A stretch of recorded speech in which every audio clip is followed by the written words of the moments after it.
Ahora, en cuanto a intestino delgado, tenemos los episodios de diarrea. A ver, quiero ver algo al toque. Colon, ya. Está bien, estamos en buen tiempo, no se preocupen. Ya, en cuanto a los episodios de diarrea,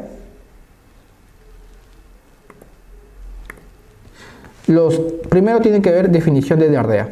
¿Qué definición de diarrea? ¿Se acuerdan que les comenté en la clase de fisiología gastrointestinal? La definición de diarrea es más de 3 deposiciones líquidas por día o más de 200, no es 200 gramos por día, gramos, o Bristol, el score de Bristol más de 6.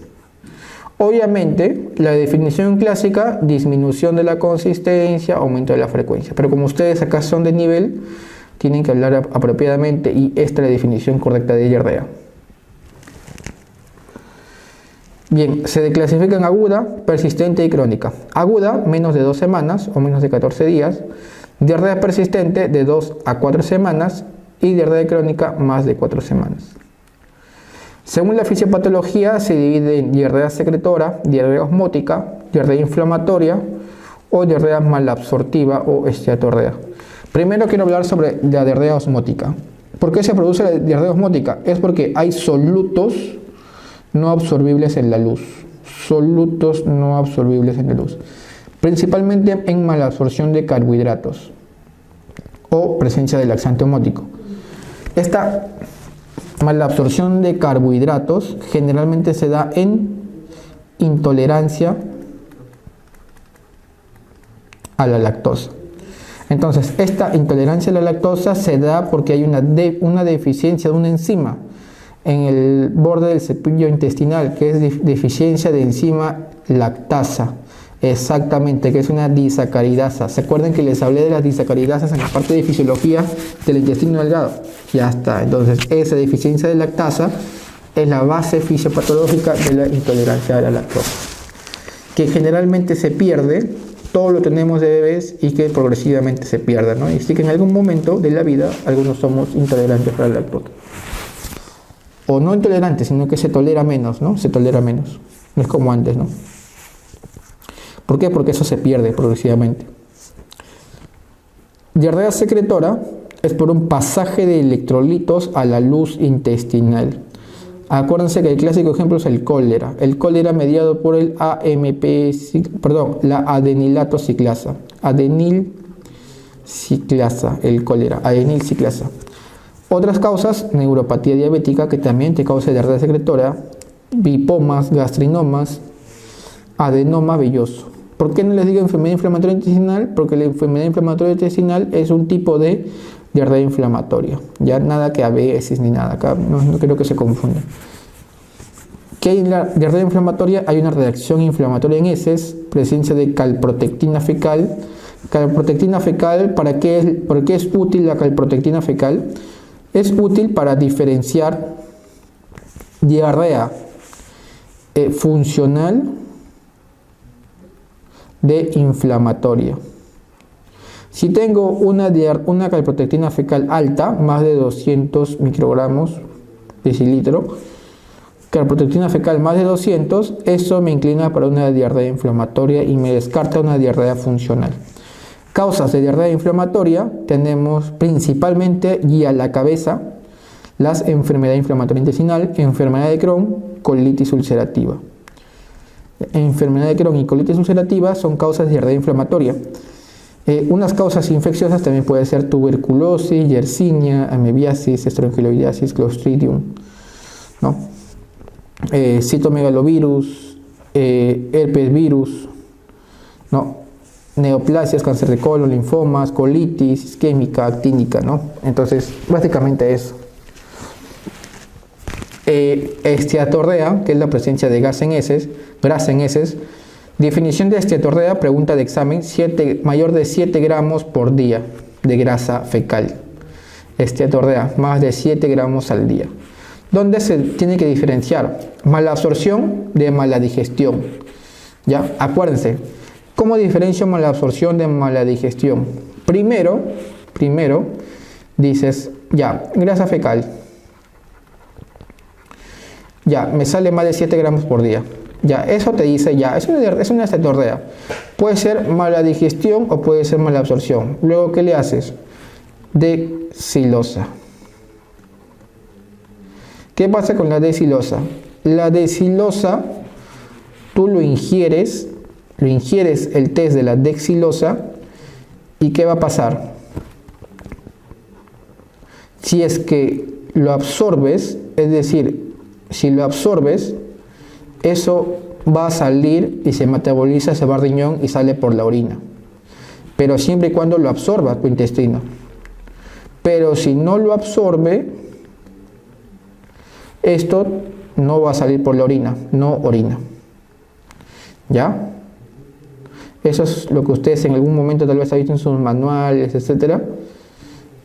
Ya, si lo absorbe va a la orina. Si sale en la orina, hay dos alternativas. Si sale en la orina. Si sale en la orina es una mala digestión. Pero si no sale en la orina, es una malabsorción.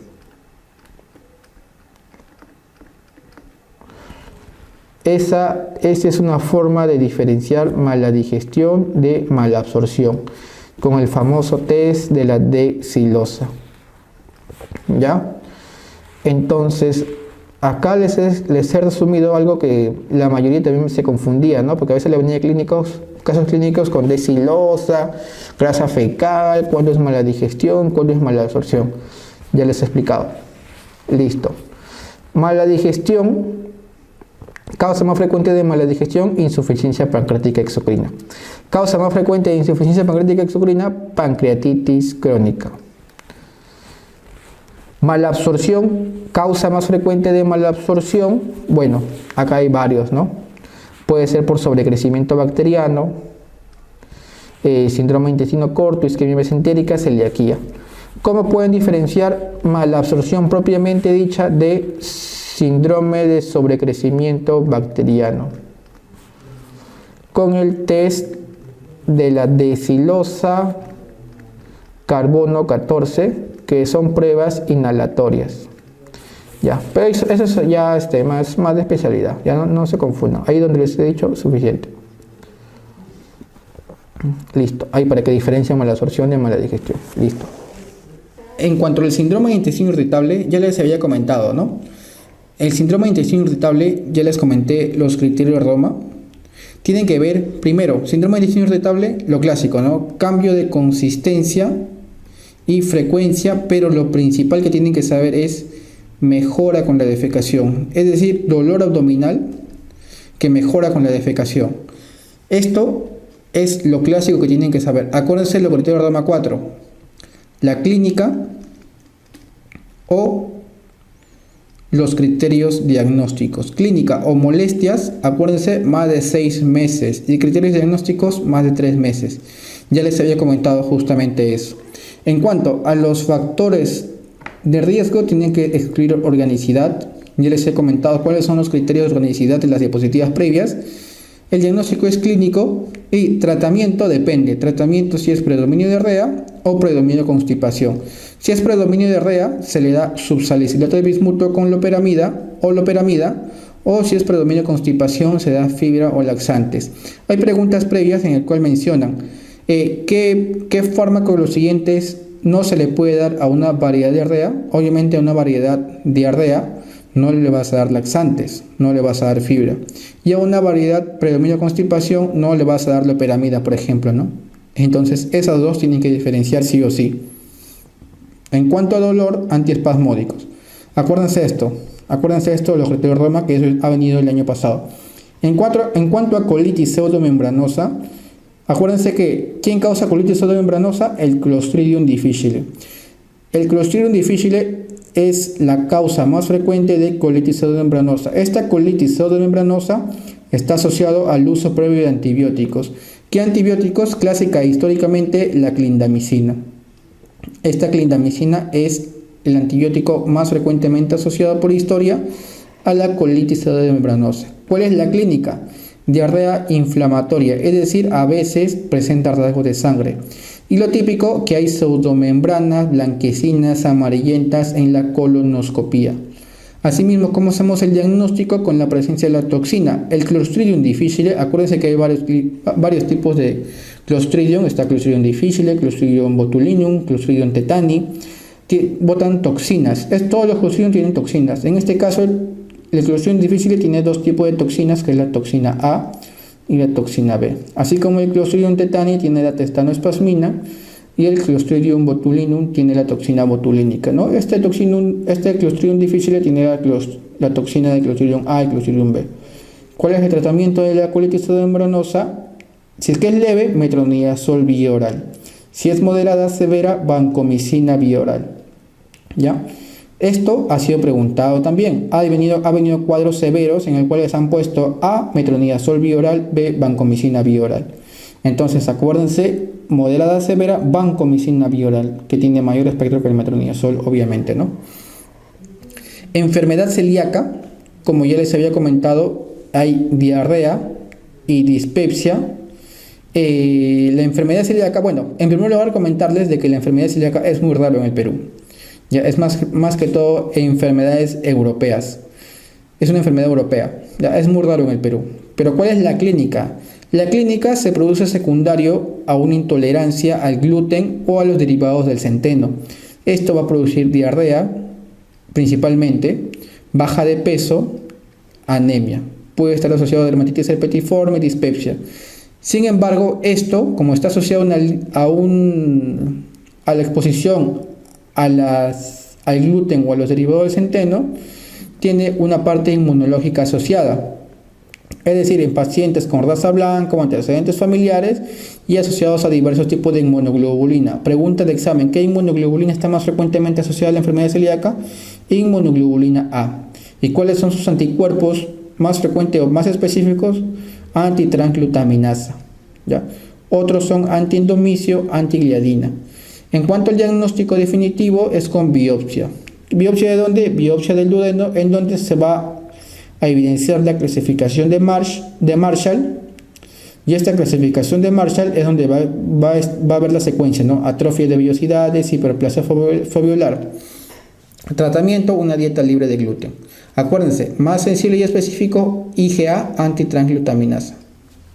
No es antiendomicio, no es antigliadina. Más específica, antitransglutaminasa. Sin embargo, antiendomicio y antigliadina tienen una sensibilidad aceptable, pero mejor es la antitransglutaminasa. Como podemos ver aquí, paciente, mujer de 34 años, presenta hace 2 años episodios de dolor abdominal tipo hincada en hipocondrio derecho. Dolor abdominal, básicamente nos dice que mejora luego de dializar deposiciones. Esto es un síndrome de intestino irritable. En este paciente varón de 72 años, hospitalizado hace un mes incluso, deposiciones diarreicas ahora, luego de ser dado de alta, presenta fiebre. A la colonoscopía se ve esto, miren, múltiples membranas colónicas sugerentes de colitis pseudomembranosa. ¿Por quién? Por Clostridium difficile. Seguro le dieron todos los antibióticos, seguro clindamicina por neumonía aspirativa y por eso cursó con colitis pseudomembranosa. Como pueden ver aquí, este es un caso típico de paciente mujer con deposiciones diarreicas. Es una paciente joven, tiene anemia, está desnutrida, hipoalbuminemia, tiene síntomas clásicos de enfermedad celíaca. Esta enfermedad celíaca, lo característico es que en la biopsia duodenal se ve la clasificación de Marshall, en el cual hay atrofia de las vellosidades, hiperplasia de las criptas. Entonces, acá que tenemos que saber que primero es un diagnóstico de exclusión. La enfermedad celíaca es un diagnóstico de exclusión. Ya, eso sí o sí tienen que saberlo. Entonces, ¿cuál es el tratamiento? Si es que es secundaria de exposición a la dieta con gluten o derivados del centeno, es una dieta libre de gluten. ¿Ya? Acuérdense que es una enfermedad genética.